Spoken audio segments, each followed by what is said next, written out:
Here's today's In Touch devotion. Today's scripture reading begins in verse 1 of Genesis chapter 22. Now it came about after these things that God tested Abraham and said to him, "Abraham." And he said, "Here I am."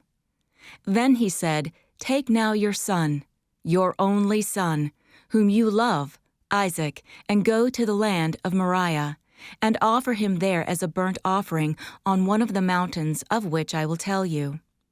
So Abraham got up early in the morning and saddled his donkey, and took 2 of his young men with him and his son Isaac.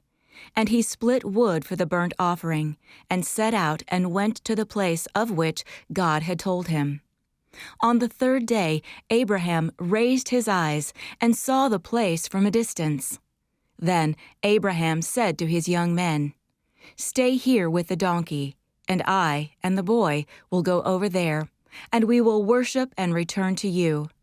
And Abraham took the wood for the burnt offering and laid it on his son Isaac.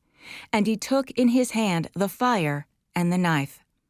So the 2 of them walked on together. Isaac spoke to his father Abraham and said, "My father."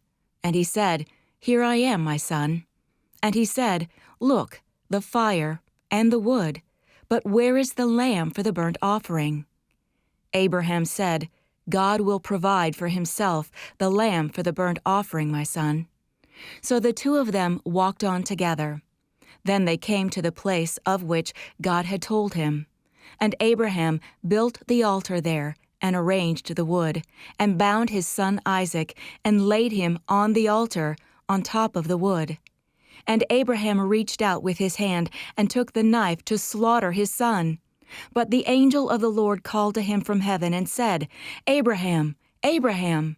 And he said, "Here I am."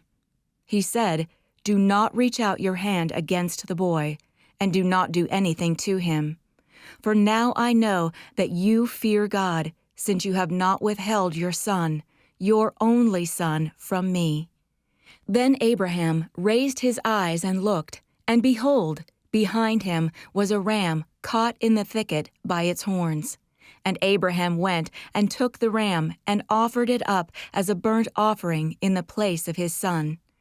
And Abraham named that place, "The Lord will provide," as it is said to this day.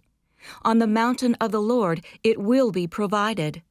Then the angel of the Lord called to Abraham a second time from heaven, and said, "By myself I have sworn, declares the Lord, because you have done this thing, and have not withheld your son, your only son.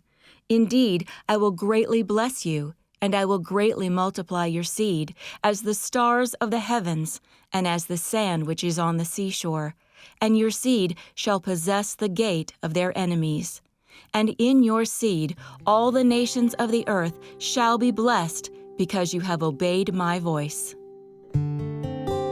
Today's scripture passage tells an amazing story of a father being asked to sacrifice his beloved and long-awaited son. But an important and perhaps overlooked detail of this story is what wasn't done.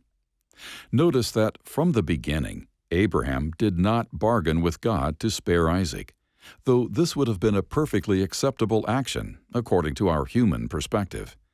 Scripture tells us only that early the next morning, Abraham got to work carrying out each step of the dire task. It is Abraham who prepared the altar, who bound his son, and who wielded the knife. Nowhere in this process, which must have been agonizing, does it say that he delayed, hoping the Lord would change his mind. Why? Because he trusted God, so much so, in fact, that he was willing to go through with the unthinkable.